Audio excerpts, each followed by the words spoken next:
Hello and welcome to 15-Minute Gamers Top 10 Games of 2013. This is basically my opinion on the top 10 games of this year. There's been some cracking ones, there's also been a few disappointments, and that's going to follow in another video. There might be a few in there that you disagree with. Leave some comments below and I look forward to hearing from you. And sit back, enjoy, and relive some memories of 2013. Thank you very much. And where else is starting the top 10 but number 10? This is Emergency 2013. I'm sure none of you have heard about it or even know what it is. It's a long running series at the moment. There's a couple of different games in it. They changed the name from America to here. This is the Emergency 2013 version. Basically, it's up to you. It's the ultimate strategy game. Slash, I suppose you could say a bit roleplay because you can buy units and that sort of thing. Basically, just responding to emergencies as they happen. So you've got mission mode, which is like this now, where you might have to do certain amount of missions. There's also a brilliant sandbox mode, where basically you can range from things like a car crash to a armed robber, and you have to respond to that using your limited resources. Might not sound exciting. I've wasted so many hours on this game. It's absolutely brilliant, well deserved in the top 10. It's deep. It's a lot deeper than what it looks, and just check it out. It's absolutely fantastic. That is Emergency 2013. And at number 9, this Stanley Parable. This is it a game as such? I'm not so sure. Basically, a guy called Stanley. There's a guy narrating who has one of the greatest voices in the world, by the way, and he just tells you what to do. He narrates as you go around. However, do you choose to follow what he says or go off and do your own thing and explore? There's multiple endings. It's funny, it's clever. It was a Half-Life 2 mod originally. It's not expensive. The demo is fantastic. Get the demo. You'll buy it after getting the demo. The ending, when you go to the end to complete the game, that is fantastic. There's like a little... I'm not going to spoil it, but it's great. It's just humorous all the way through. It's not a long game. You might get a couple of hours play out of them. If you play around, you can complete the thing within 10-20 minutes. It doesn't take long. However, it's such a funny, unique experience. You've got to play it. Just got to. And it's well deserved in the top 10. In at number 8. Well, Surgeon Simulator, this had to be in here, didn't it? One of the craziest, maddest, hardest game. I found it absolutely ridiculously hard.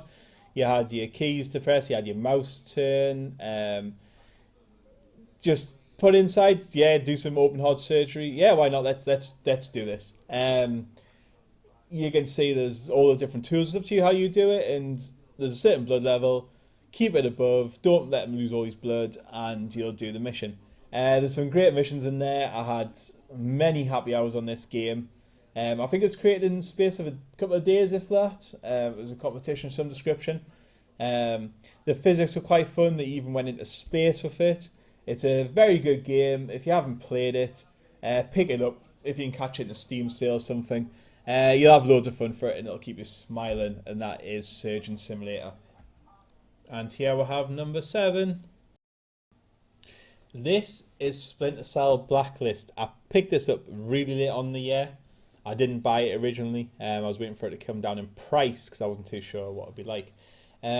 However, very, very surprised with this game. I know a lot of people were disappointed in the fact that it was so far removed from the original Splinter Cells, due to the fact you could now do the missions how you like. Stealth isn't important anymore. Well, it is, but very few missions do you have to remain stealthy to complete. There is a few.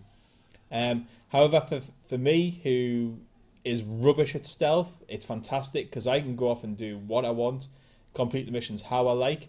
You score higher for doing stealth, doesn't mean anything. Why it gets in here, it's got brilliant graphics, it's got great sound, it's got great tension. The storyline is lacking, in all fairness. I mean, as you'd expect, typical terrorists blowing up the world. However, well deserved in the top 10. If you can get it, get it. Great game. That's Splinter Cell Blacklist. Number 6. Metro Last Light. This came top of my gaming list earlier on in the year. Came out quite early on in the year, but it is a fantastic game. However, compared to some of the games I've played since, it doesn't quite stack up. Why this makes it in the top 10 is basically because of the atmosphere it creates. and the storyline are fantastic. Pretty good graphics as well. You build this relationship up with this little alien thing, and that relationship sort of almost blossoms, and you sort of like this little character as you run around. As you can see from this video here, the lighting effects are really good. The way you use light to scare the monsters, the way you can turn all the lights off in the room and go and attack and no one knows where you're attacking from, the tunnels, the way it portrays the Russian stereotype view sort of thing, all drinking vodka, conversations, everything. It's got a lot. It's very good for first person shooter. Don't outrule it, enjoy it, and pick it up if you can. That is Metro Last Light. We're halfway there, and here's number 5. Papers, Please gets in this top 10 list because of its game mechanic. It is one of the most simple games ever. Well, it looks like it anyway. Run a border checkpoint. You decide if people can cross into the country or not. Simple? Yes. Behind that, you have to look after your family. Now, you don't get enough money to look after your family throughout this game. Just about you do. But when people want to get into your country, what do they offer you? Money. And what do you take? Money. Corruption. This game could turn you corrupt. This is why I would guess government officials in real life go corrupt. This simple game mechanic makes you think about your decisions in such a way. You feel for the people you're talking to by the end. It's just the right length. It's a fantastic game. Go and get it. See if it changes you. Everyone will play it differently. It's just fantastic. Well deserved in the top 10. And here we have it. Number 4 in the top 10. And up next is Don't Starve. This deserved a place on the list because it's the most fun I've had on a survival game for a long time. I thought the graphics were pretty unique, looked beautiful. The playability was good. The night is terrifying when you get attacked. The randomly generated enemies are great. The crafting works really well. Overall, just a very, very good game. I got this on Steam quite late after its release. However, it's constantly updated by the developers. Always new features getting installed. I'm just trying to beat how long you can survive is always fantastic. But then you die and everything goes horribly wrong. But that is Don't Starve. Get it if you can. It's absolutely fantastic. And here we have it. It's a top 3. In at number 3 is Gunpoint, made in the top 10. This is one of the... It's hard to describe. It is a very, very good game. It is tight. It's well thought out. The conversations your character has are all fantastic. The game mechanic is simple, but the way you can rewire circuits, basically you can rewire light switches to close doors, blah, blah, so you can confuse gods and stuff. It's also got one of the best punching mechanics ever in a game.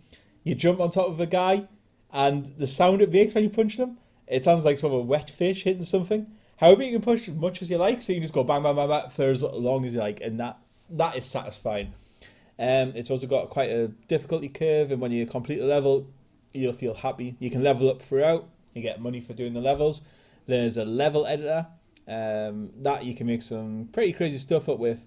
Well deserving. That's Gunpoint. Go and get it. Here we have it. In my opinion, the second best game of 2013. Just missed out on the number 1 spot. Here it is.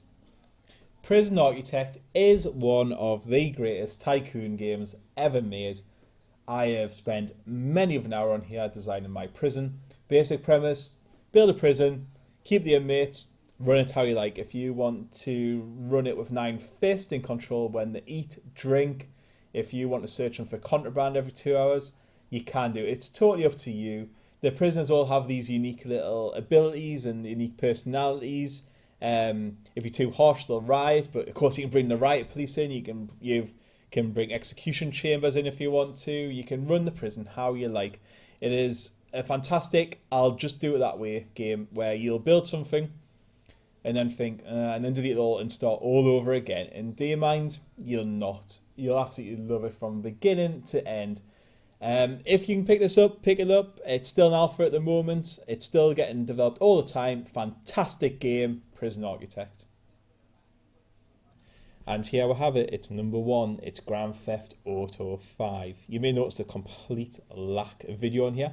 It's because I can't record from the Xbox, so I can't put any video on, which is a bit of a shame. Could have stole it. Never mind. So yeah, this game gets my number one primarily on the fact of its sheer scale, size, and attention to detail. Could you want much more from a game? I don't know if you could. The way even the individual fans worked on desks, the way everything was just, the characters were brilliant. I loved the switching process. Must admit, character-wise, Trevor, I hated him when I first met him. By the end of the game, I almost liked him. What a character. He's one of the best characters I've ever seen in a video game ever. Yeah, the other two you could say are stereotypical, a bit boring. It's not the perfect game in all senses. For such a big game, obviously there's lots of bugs, there's a couple of issues, lack of mission variation, whatever. Could have done a few more heists, I think. I think they were overplayed a little bit, and the switching wasn't as random as it should have been. However, have I played a game this year where I have smiled from start to finish? No.